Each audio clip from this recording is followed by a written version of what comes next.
What is going on, everybody? Welcome back to the channel. Today we're going to make a video talking about Honda's DCT transmission. This is my 2021 Honda Rubicon 520 electric power steering model with DCT, obviously. So this is the DCT after almost 3 years. We're going to call it 3 years just for the title of the video, but it's only been about just over 2.5 years. But we're going to start the video off by cranking it up, putting it in reverse, backing it out of the shed, and then we're going to proceed to put it in drive, automatic, and just take off full speed so you can really see and hear the worst part about the DCT, which is when you take off cold. You got to let your stuff warm up anyways normally, but you'll just have to see. This is the worst part about the DCT, so let's go ahead and get right into it. It's not warm. You'll be able to tell when I crank it up. It's obviously very cold. It's actually about 17 degrees out, I forgot to mention. Temperature low. Alright, temperature's off still low. I just moved another camera. Reverse.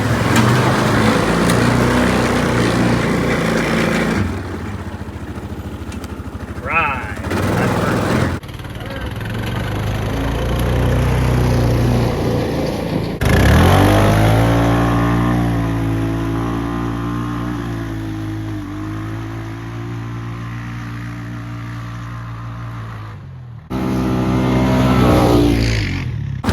Alright, drive, switch to two-wheel drive. So now you get to see high range. This is the worst part about the DCT. I'm going to go ahead and show it off before we get in and talk about it. So I'm going to go full acceleration. You'll just see how it shifts to a few gears.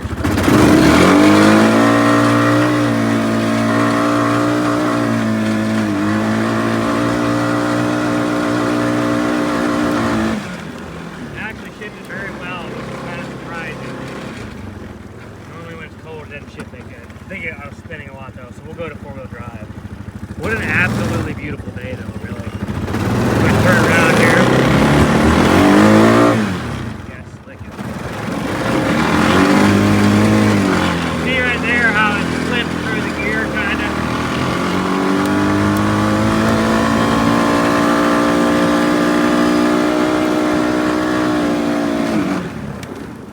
Whoa. See how that last shift was extremely delayed? You just slipped forever, then grabbed finally. So that right there, is the worst part about the DCT. So in the near 3 years that I've owned this machine, the DCT has been a phenomenal experience. I was very skeptical at first. When I first bought this, even my salesman asked me if I had bumped my head, because I had always preached, don't buy a DCT, get a foot shift, DCT sucks. They jam, they're gonna leave you stranded and all this and that. So I decided I'm gonna try one for myself, which I might, kind of do that on my next four-wheeler. I might try something totally different than a Honda. We don't know yet. But we're here to talk about the DCT. Will it leave you stranded? In the 3,500 miles, we'll call it, that I've had this 2021 with the DCT, it has never left me stranded. I have had times where it'll jam on me, which we'll go ahead and see if we can replicate that, because it's pretty predictable, actually. I had it jam on me one time when I was playing in the snow, and I was just absolutely trying to shift a million times and doing donuts, spinning really fast, trying to shift. I just didn't know what to do. So I could probably replicate what a jam looks like by just upshifting and downshifting without rolling multiple times. But you see, even like that, sitting here, it goes from first to reverse perfectly fine without jamming. But if I keep doing this, it might eventually jam.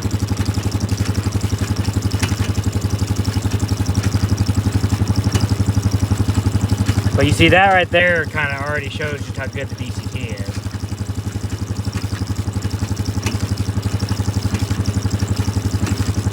So I can't even get it to jam. But I had it jam the other day when I was doing that.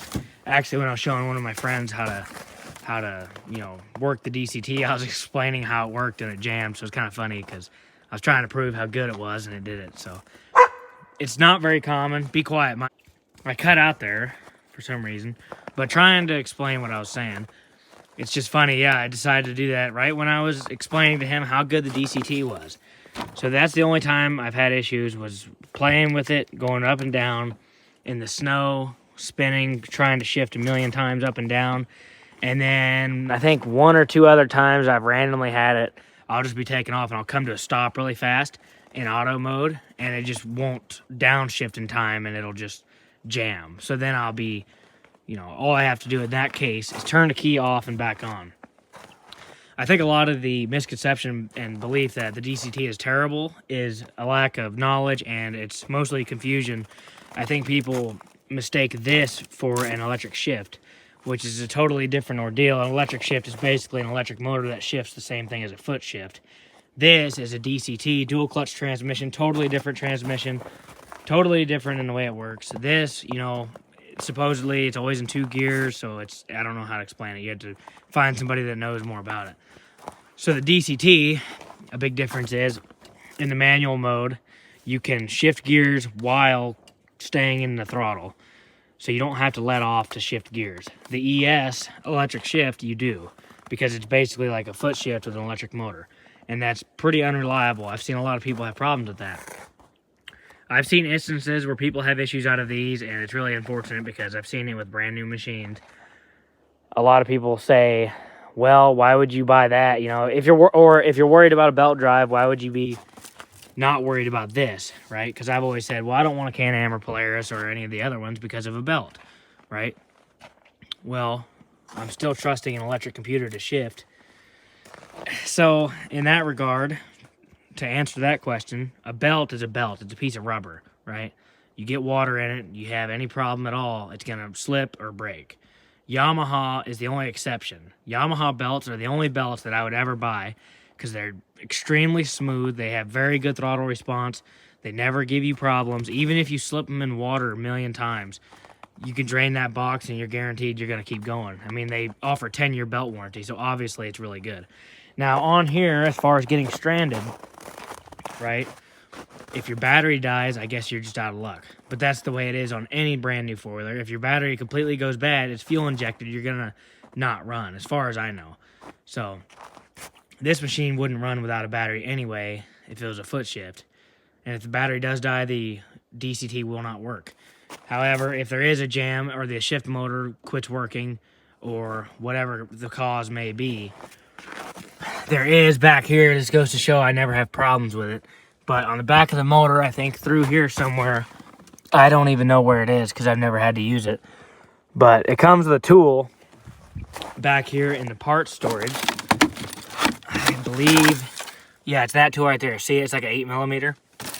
There's a little bolt or whatever it is on the back of the motor on here somewhere. I've never even located it. I probably should, just in case I do get stranded because of DCT failure. But what that allows you to do is manually shift. So even if you do have a bad jam, see, I don't even know where it is, where to look. But even if you do have a bad jam, all you have to do, grab that tool, change gears manually. I should try and test it out and see how that works because I've never used it. So either way, getting stranded on here is not going to be because of the DCT. More than likely, it's going to be because of a different problem, which I've never been stranded on a Honda yet in my experience.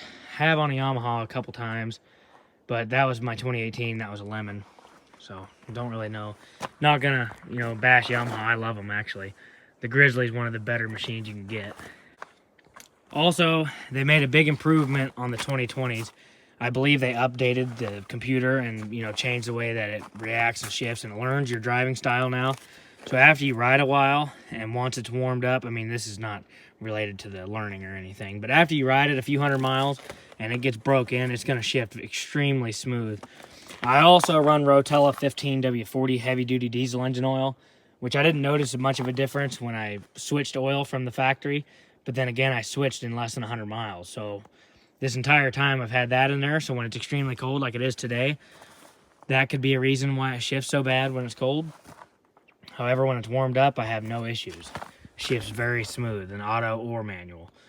The auto mode is more of just a preference for when you're trail riding or you're holding a drink in your left hand.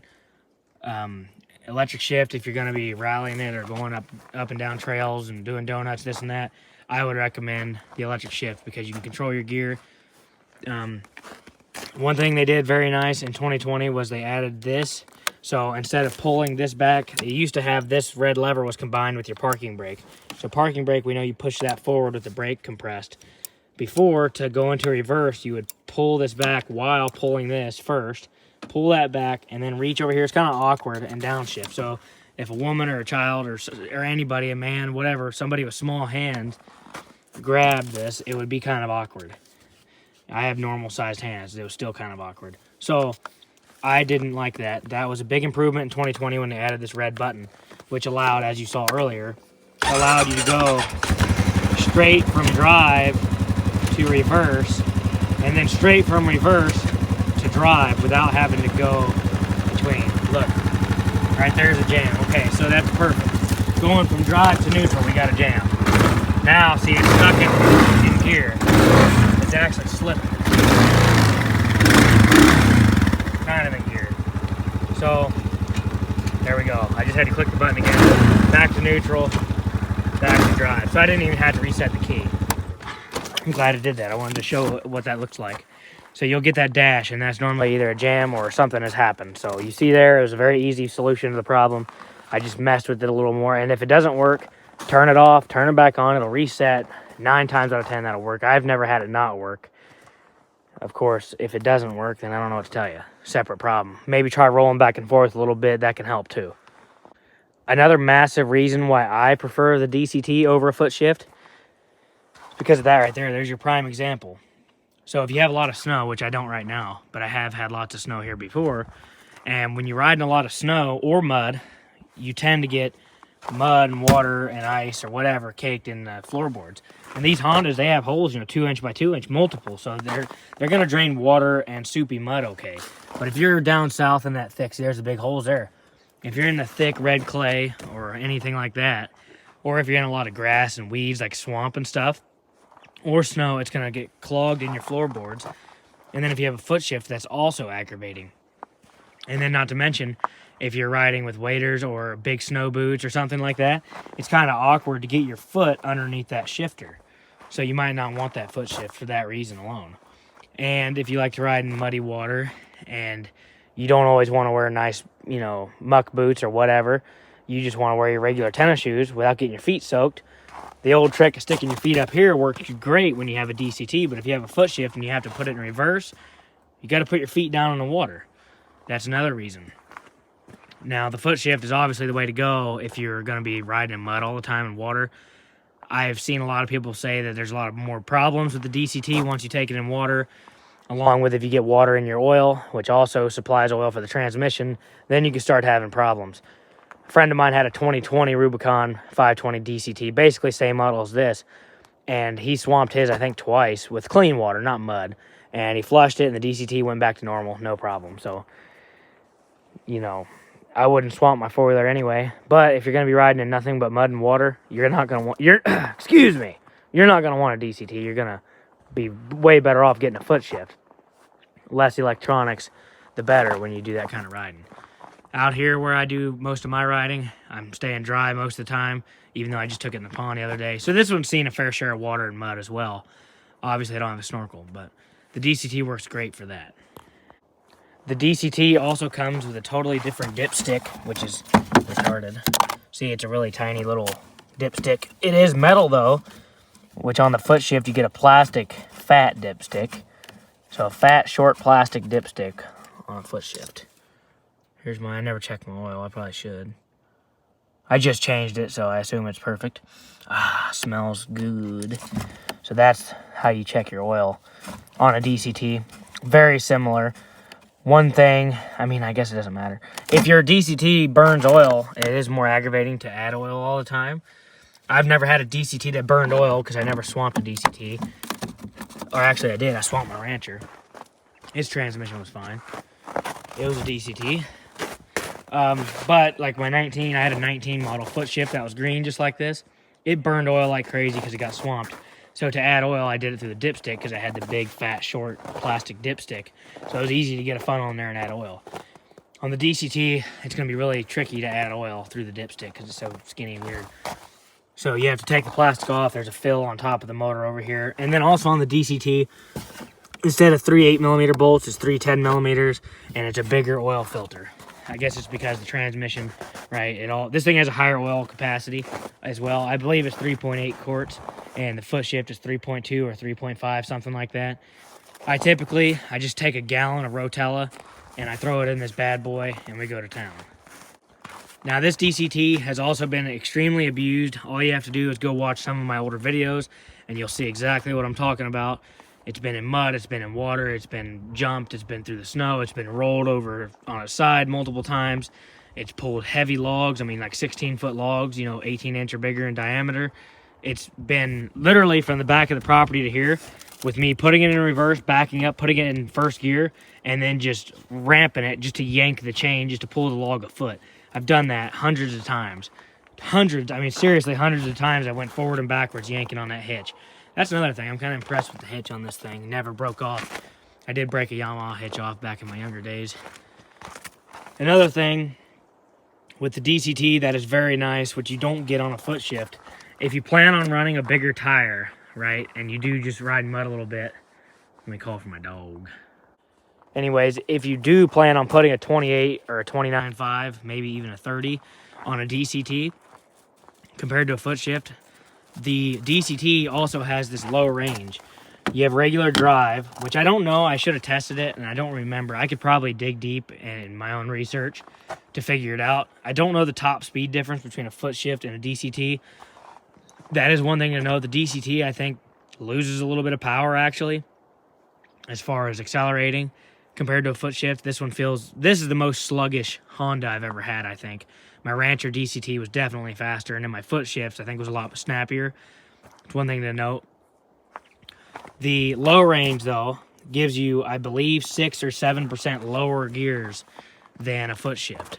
I think the drive, like the high range, is a higher gear than foot shift, and then low is 6 or 7%, don't quote me on that, lower than a foot shift. So if you plan on running a 27, 28, or anything bigger than that, just keep that in mind. You're going to have that little boost of low-end torque with the DCT over the foot shift.